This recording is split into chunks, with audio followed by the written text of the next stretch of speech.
Bung Rocky, saya kira kita tunggu sajalah kalau gerakan soal Dewan Kolonel ya. Itu biarin saja gitu karena sampai sekarang sudah yang seperti Anda sebut tadi pagi juga Anda nyebut bahwa itu sudah mulai bantah-membantah gitu ya. Hasto tetap berkukuh bahwa itu tidak ada karena itu adalah tidak dalam ADRT, tapi kelihatannya Mbak Puan sih happy lah dengan para kolonelnya itu kan gitu ya. Yes, ya itu hal kecil sebetulnya yang jadi besar justru karena istilahnya Dewan Kolonel. Coba kalau disebut Dewan Bintara yang mungkin atau kalau PDI nggak mungkin Dewan Suro soalnya kalau PDIP kan. Yes. Jadi keadaan kita sebetulnya terkondisikan pada ya orang mau bikin sensasi tapi salah ambil narasi itu. Tapi sebetulnya apapun ya harusnya ya kan PDIP bisa siapkan macam-macam strategi, mau Dewan Kolonel, mau lembaga penuntun puan kan nggak ada soal kan. Cuman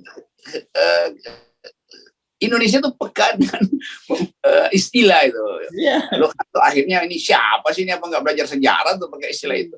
Itu bisa jadi bahan buruk kampanye PDIP nanti itu. Siapan.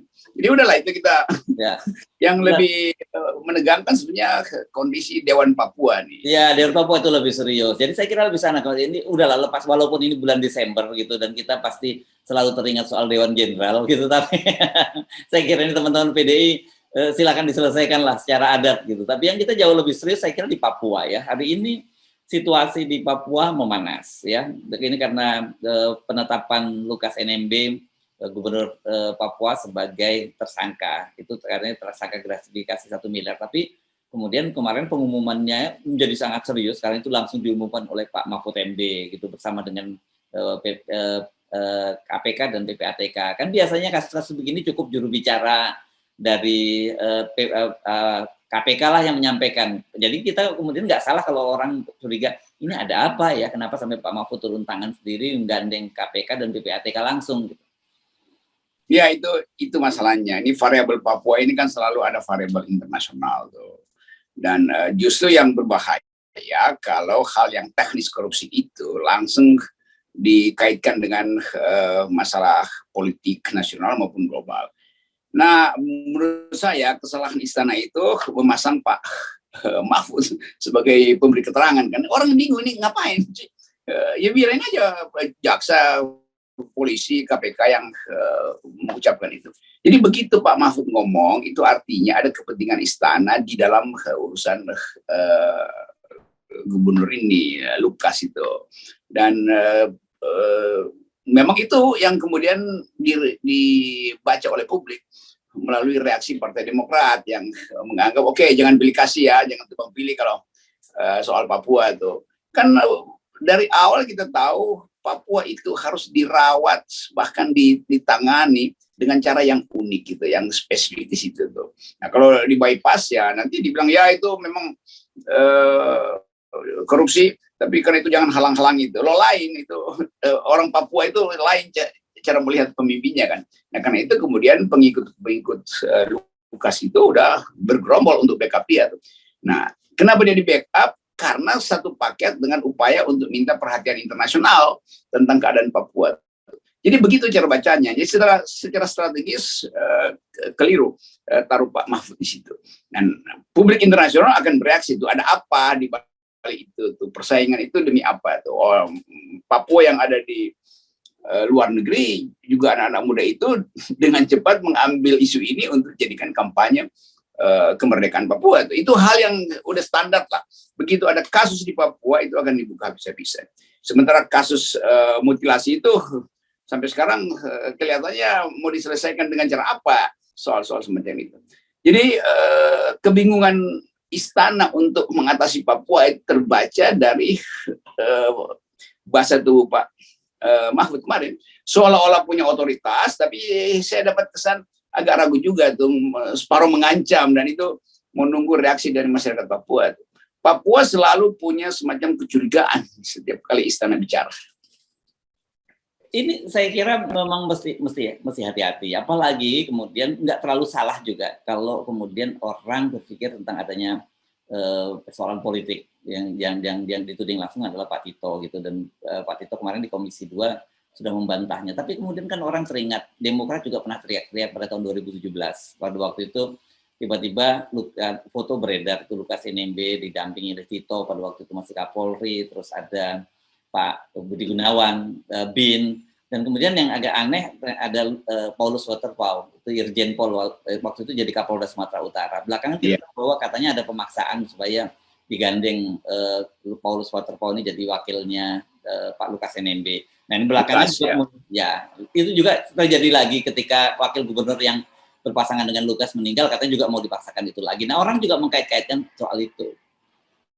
Ya karena Papua itu wilayah yang panas dinginnya itu bisa dalam 3 detik berubah kan, dari panas jadi dingin, dingin jadi panas tuh. Jadi tentu Lukas ini mengerti keadaan dia sekarang itu juga dia tahu terkait dengan keadaan sebelumnya, kasakusuk politik, siapa yang mesti dipasang di situ. Kan nggak ada semacam sistem untuk mengatasi problem Papua. Nah karena dalam ketiadaan sistem itu, apapun bisa berlangsung di situ tuh. Lalu tiba-tiba kita dapat berita bahwa ada uang 500 miliar beredar di kasino-kasino tuh. Apa itu? Dalam bentuk apa? Dalam bentuk koin, dalam bentuk investasi, atau dalam bentuk money laundering segala macam itu. Lalu terkait nanti dengan siapa sebetulnya yang backup investasi itu, investasi perjudian. Jadi semua hal akhirnya nyeret lagi nama-nama yang disebut tadi itu, Tito apa poinnya di situ tuh, Partai Demokrat apa poinnya di situ, ya macam-macam lah janji Pak Jokowi untuk memakmurkan Papua, jalan yang membelah Papua itu siapa yang punya, kenapa ada jalan di situ tuh, diarahin kemana, apa diarahin antar kampung atau diarahin antar tambang-tambang di situ tuh, kenapa food estate, mangkrak segala macam. Jadi satu paket itu yang membuat kita melihat, atau orang Papua sendiri melihat ini besar loh ini masalahnya, bukan sekedar apa namanya utusan KPK yang masuk dan ditolak oleh masyarakat yang membackup Lukas. Jadi sekali lagi global politics ada di situ tuh, dan begitu dibuka itu bisa kaitan macam-macam soal apa namanya PON kemarin, perselisihan ekstraktif antara Pak Luhut dan Haris, segala macam tuh ada di situ. Jadi hal-hal ini yang dalam kacamata kita itu kehati-hatian terhadap Papua itu betul-betul diperlukan karena keadaan politik. Dan bayangkan misalnya nanti G20 sebulan depan Papua itu justru membara, dan pers nasional akan pindah dari Bali ke arah Papua. Jadi bandara di Papua itu apa namanya, bandara di Jayapura, Sentani itu akan banyak wartawan asing masuk ke situ, lalu terjadi kehebohan internasional. Jadi sampai di situ sebetulnya harus kita analis. Ya, sekali lagi menurut analisis saya, kehadiran Pak Mahfud di depan corong wartawan untuk menerangkan soal Lukas itu orang baca sebagai ketegangan internal di istana, dan itu berbahaya karena nyangkut banyak variabel. Ya, apalagi kemudian rentang waktunya kok berdekatan dengan kritiknya Pak, bukan kritik, pernyataan dari Pak SBY turun gunung itu, ya, itu berkaitan politik kan pasti mau nggak mau, karena Lukas NMB-nya adalah kader Demokrat. Kan kita ingat pada waktu Pak SBY waktu itu roadshow, Anda masih ingat ya, roadshow ke beberapa daerah Jawa kan, kemudian Pak Jokowi tiba-tiba muncul di Hambalang gitu, lihat proyek mangkrak dan sebagainya. Ini kan sebenarnya sama simbol ini perang pesan gitu, perang kembang lah ini kalau di pewayangan. Ya, perang antar mantan. dan yang berbahaya adalah kita melihat kemampuan Demokrat untuk menyuplai data itu dalam upaya untuk memberi sinyal bahwa harus ada imparsialitas di dalam kasus NMB ini, Lukas. Demikian juga Istana, datanya apa? Demikian juga KPK tuh. Jadi kompilasinya membuat kita merasa bahwa ada sesuatu yang perlahan-lahan sedang merangkak untuk pada akhirnya jadi isu internasional soal-soal semacam ini. Kan kaitan-kaitan itu yang justru mesti kita cegah, jangan sampai ada variabel internasional masuk di dalam pernyataan Pak SBY maupun konferensi pers dari Istana melalui Pak Mahfud. Itu intinya tuh. Tapi yang ada soal sebetulnya, karena memang sering kita katakan begitu sejarah menemukan menemukan momentum, maka semua soal akan terbuka kan itu. Saya kira Papua ini memang harus hati-hati ya, kalau kita bandingkan, kalau Timur Timur pasti sejarahnya berbeda juga gitu. Tapi misalnya dengan konflik di Aceh gitu ya, karena relatif bagaimanapun juga keberadaan Aceh bersama dengan NKRI itu berbeda dengan Papua gitu. Papua bagaimanapun relatif paling belakangan dalam ini, dan ada juga persoalan-persoalan etnis yang harus kita tangani secara hati-hati gitu, yang merasa mereka bukan bagian dari Indonesia gitu. Jadi kalau ditambah dengan situasi semacam ini akan memberikan semacam justifikasi kepada mereka bahwa ya memang orang Indonesia, orang Jakarta itu tidak menganggap kita bagian dari mereka. Ya, saya juga hal yang sama, dan aktivis Papua Merdeka, sebut aja itu sebagai bahasa yang lebih terbuka, itu yang lebih nyata. Aktivis-aktivis di luar negeri justru hendak memanfaatkan, itu hak mereka, momentum internasional G20 ini, itu saya kira gelagatnya ke situ tuh. Dan benar bahwa Timur Timur akan jadi pretext, jadi semacam jurisprudence untuk mengaktifkan kembali ide kemerdekaan Papua atau hak menentukan diri sendiri. Yang dari segi hak asasi manusia biasa aja, karena itu dijamin oleh piagam PBB itu, the right for self determination itu. Jadi ini soalnya tuh. Lalu kalau itu terjadi, beberapa kemungkinan juga Aceh juga menuntut hal yang sama tuh, karena di Aceh tetap kelompok masyarakat Aceh merasa nggak adil pemerintah Indonesia belum sepenuhnya memenuhi perjanjian Helsinki itu. Jadi hal-hal beginian itu jadi ya bara sebetulnya. Tapi semua ini memang terjadi karena ketidakstabilan politik yang diakibatkan oleh kegagalan perencanaan sosial dan ekonomi oleh Presiden Jokowi. Nah, di situ keadaan kita harus kita pertimbangkan. Nah, untung Pak Jokowi nggak terlalu paham global politik, kira-kira begitu kan. Itu untungnya tuh. Karena untung. Kenapa kok jadi untung? Ya, artinya kalau dia paham, kita makin lebih tegang sebetulnya kan. Tapi karena dia nggak paham, ya udah. Ya beberapa sejarah perubahan membuat orang jadi berani gitu ya katanya ya. Ya. Itu intinya tuh. Tapi mungkin juga kalangan tentara menganggap sudah waktunya turun lagi di Papua tuh, dan Brimob akan ditarik, lalu remilitarisasi di Papua. Nah, kalau itu terjadi, pasti reaksi internasional akan menjadi-jadi juga tuh, menekan Indonesia, dan seluruh imajinasi tentang nasionalisme Papua akan tumbuh lagi. Kan kita tahu Papua itu punya dua nasionalisme tuh. Yang pertama ya tentu yang versi negara tuh. Tapi dia punya nasionalisme sendiri, yaitu pikiran dia buat dia bukan bagian Indonesia, dia bagian dari Melanesia. Secara etnis, secara kulit segala macam tuh. Dan itu tumbuh di dalam alam pikiran masyarakat Papua melalui pewarisan cerita, mitologi, social origin, semua itu ada tuh.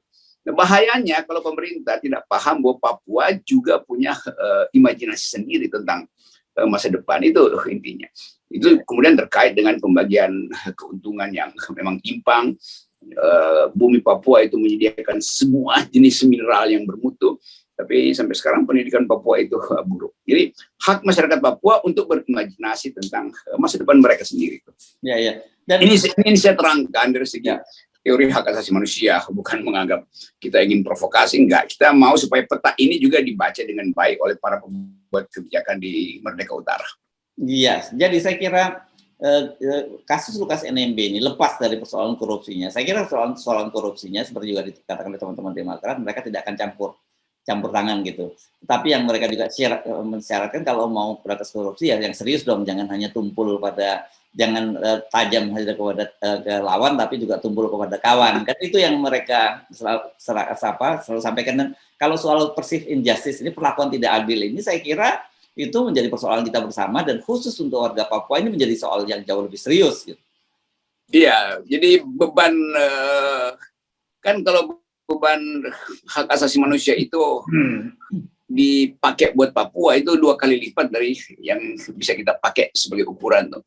Karena ya diam-diam ada rasisme kok memang bangsa ini, dan berkali-kali itu kejadian terjadi dan menyakitkan rakyat Papua. Itu mesti kita akui itu. Dan saya pernah mengajar di situ di Papua tentang hal semacam ini, dan saya bisa rasakan bahwa ada keadaan ketidakadilan yang disimpan mungkin mau dicari outlet tapi belum ketemu tuh. Dan karena saya dosen, mereka bisa bicara segampangnya karena saya bisa terangkan bahwa saya paham dual nationalism, double nasionalisme di Papua tuh. Dan mereka merasa kenapa istana nggak paham itu tuh. Padahal ini sejarah kami tuh. Jadi yang disebut atavisme, keaslian itu tetap ada di situ. Orang Papua selalu mau routing, nyari akarnya apa sebetulnya. Dan akar itu nggak bisa ditemukan di Jakarta, karena Jakarta selalu melihat Papua itu sekedar sebagai lokasi NKRI, bukan sebagai satu subculture yang juga tumbuh dengan identitasnya sendiri. Okay. Oh, ini jadi kuliah lagi nih, jadi kuliah. Tapi tentu saja kita mengamati dengan serius, Bung Rocky, karena ada sekumpulan massa gitu, yang sekarang mungkin itu jadi semacam apa ya, benteng hidup yang membentengi Pak Lukas NMB, dan itu ketegangannya kan semakin meningkat pada deadline ketika KPK meminta untuk Pak Lukas NMB akhirnya memenuhi panggilannya atau menyerahlah gitu kalau dalam bahasa yang lebih lugas. Ya, itu yang sering terapi atau akses psikologi pada publik Papua itu nggak dibaca dengan baik oleh Jakarta. Padahal sebetulnya kalau cuma soal ya hukum pidana ya tegakkan hukum positif. Tetapi di belakang itu ada teks sosial, yang social text yang membuat semacam ya tadi bagus benteng hidup sebetulnya jadinya kan. Dan itu to be or not to be kalau soal begitu. Ya. Ya. Dan kita keringat juga misalnya Timur, yang ini kan sebenarnya sama, ini laten gitu. Ya, itu yang maksudnya tadi. Saya mau cari istilah itu laten. Dan setiap saat dia laten, bisa manifest sesuatu yang laten. Ya. Hanya perlu pemicu saja gitu, seperti Timur Santa Cruz misalnya gitu. Jangan sampai ini kejadian pada Lukas NMB ini juga jadi pemicu. Ya, gitu. Jadi kita coba lakukan analisis dan semoga percakapan ini didengar oleh teman-teman para pembuat kebijakan di Papua di istana itu, karena pendekatan NKRI harga mati itu kadang-kala betul-betul bisa mematikan inisiatif untuk berdialog. Iya. Itu jadi slogan yang saya kira itu menyesatkan gitu sekarang ini karena tafsirnya tadi ya. Iya. Yang harga mati itu saya kira bukan NKRI, tapi 0%. Harga mati. 0%. Mantap. Oke, thank you, Bung Rocky.